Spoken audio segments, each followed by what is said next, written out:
இரவு நேர பிரதான செய்தியின் தலைப்பு செய்திகள்.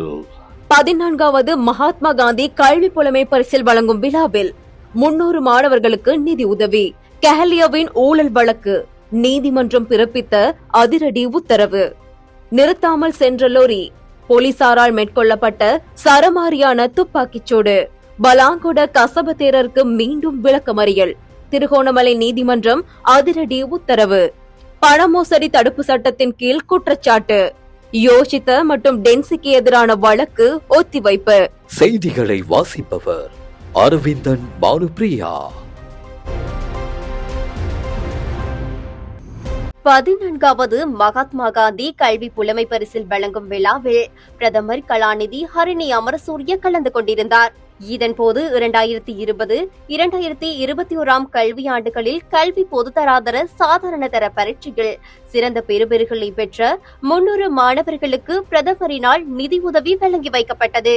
இந்நிகழ்வில் உரையாற்றிய பிரதமர், நாங்கள் ஒரு மாற்றத்தை எதிர்பார்க்கிறோம் என்றால் அந்த மாற்றம் நமக்குள் இருந்தே ஆரம்பிக்க வேண்டும்.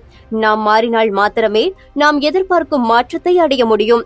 நீங்கள் எத்தகையதொரு நாட்டை உருவாக்க நினைக்கின்றீர்கள்? எத்தகைய சமூகத்தில் வாழ எதிர்பார்க்கின்றீர்கள்? நீங்கள் எதிர்பார்க்கும் அந்த மாற்றம் உங்களிடம் இருக்கிறதா என்று நாம் முதலில் சிந்தித்து பார்க்க வேண்டும் என்று குறிப்பிட்டிருந்தார். சுமார் 10 லட்சம் ரூபாய் அரசு நிதியை முறைகேடாக பயன்படுத்தியதாக முன்னாள் அமைச்சர் கெஹலிய ரம்புக்வெல்ல உள்ளிட்ட 3 எதிராக தாக்கல் செய்யப்பட்டுள்ள வழக்கின் மேலதிக விசாரணையை மார்ச் 14 ஒத்திவைக்க கொழும்பு மேல் நீதிமன்றம் இன்று உத்தரவிட்டது. 2015 ஆண்டு ஜனாதிபதி தேர்தலின் போது ஸ்ரீலங்கா ரூபவாகினி கூட்டுத்தாபனத்திற்கு சொந்தமான சுமார் 10 லட்சம் ரூபாய் நிதியை செலவிட்டு அரசியல் நடவடிக்கைகளுக்காக 600 GI குழாய்களை கொள்வனவு செய்ததன் மூலம் அரசாங்கத்திற்கு நஷ்டம் ஏற்படுத்தியதாக குற்றம் சுமத்தி லஞ்ச ஊழல் ஒழிப்பு ஆணைக்குழுவினால் இந்த வழக்கு தாக்கல் செய்யப்பட்டிருந்தமை குறிப்பிடத்தக்கது. கொழும்பு மேல் நீதிமன்ற நீதிபதி மொஹமட் மிகால் முன்னிலையில் இன்று இந்த வழக்கு விசாரணைக்கு எடுத்துக் கொள்ளப்பட்டதோடு முன்னாள் அமைச்சர் கெஹலிய ரம்புக்வெல்ல, ரூபவாகினி கூட்டுத்தாபனத்தின் முன்னாள் தலைவர் விமல் ரூபசிங்க மற்றும் முன்னாள் பணிப்பாளர் நாயகம் சந்திரபால லியனகே ஆகியோர் இந்த வழக்கில் பிரதிவாதிகளாக பெயரிடப்பட்டிருந்தார்கள்.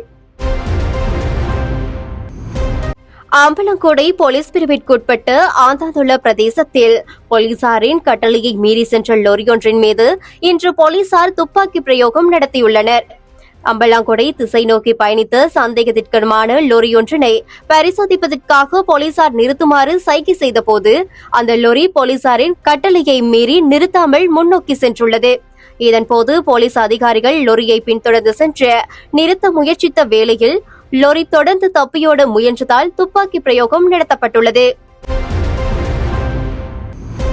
வணக்கத்திற்குரிய பலாங்கொட கசபதேரர் திருகோணமலை புத்தர் சிலை சம்பவம் தொடர்பாக கைது செய்யப்பட்டு எதிர்வரும் 11ஆம் தேதி வரை விளக்கமறியலில் வைக்கப்பட்டுள்ளார்.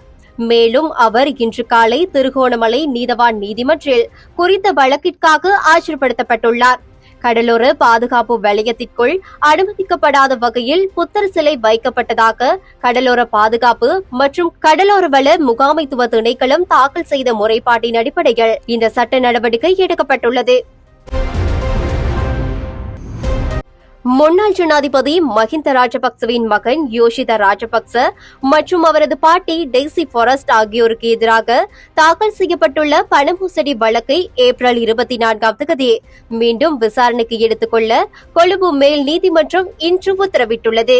குறித்த வழக்கில் பிரதிவாதிகள் சார்பில் ஆஜரான அரச வழக்கறிஞர் ஆக்ஸ்வால்ட் பெரேரா, பிரதிவாதியான டெய்சி ஃபாரஸ்ட் விசாரணையை தாங்கும் அளவுக்கு மனரீதியாக தகுதியானவரா என்பதை உறுதி செய்வதற்கான மருத்துவ அறிக்கை இன்னும் கிடைக்கப்பெறாத காரணத்தினால் வழக்கு எதிர்வரும் ஏப்ரல் 24 மீண்டும் விசாரணைக்கு எடுத்துக் கொள்ளப்பட உள்ளது.